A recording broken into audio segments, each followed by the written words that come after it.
Iċ-Chairman tal-Air Malta in-Notar Charles Manjon ħabbar li l-Linja Nazzjonali tal-Ajru l-Air Malta ħadet bosta miżuri kontra l-imxija tal-coronavirus.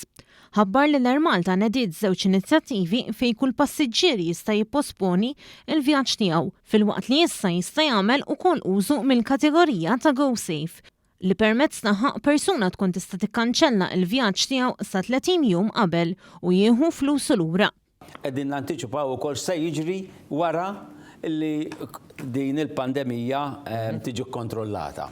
U ċertament ħajkonna ħafna linji tal-ajru li ħajkompetu bisħieħ biex jerġgħu jġibu il-klijenti. Aħna diġà għamilna żewġ attivitajiet fejn tajna ċans min kellu booking jista' jipposponi il-flat jew sal-aħħar tas-sena u ħriġna affair ta' Go Safe li minna ħallas Go Safe ħallas xi ħaġa iktar u jekk irid jibbookja jista' jikkanċella u jieħu r-refund. Il-Kap tas-Saħħa u s-Sigurtà tal-Air Malta Kenneth Aquilina spjega li kull ajruplan qed jiġi diżinfettat f'kull sitwazzjoni.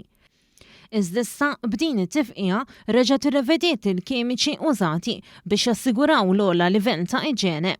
U qalu wkoll li l-ekwipaġġ huwa indukrat sew u informat fuq kif għandhom jaffaċċjaw suspett ta' Mart. Ovvjament bdejna mill-affarijiet anki l-iktar bażiċi fejn żidna xi tindif ta' proċeduri normali tal-ajruplan, żidna wkoll l-ammont ta' sapun li jkun hemm onboard u l-cabin crew ovvjament ingħataw ukoll l-hand sanitizers. Il-Kap Eżekuttiv Clifford Kentkutis qal li s-sezzjoni maniġerjali qiegħda f'kuntatt kontinwu mal-ħaddiema tal-kumpanija biex jaċċertaw li dawn ikunu jistgħu jkomplu l-operat tagħhom.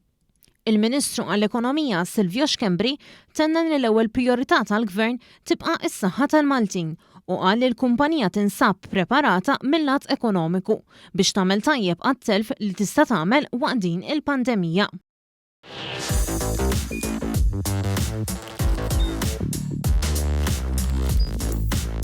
Idħol fuq one.com.mt u hemmhekk tista' tara l-programmi kollha li jxandru fuq One permezz ta' One Play.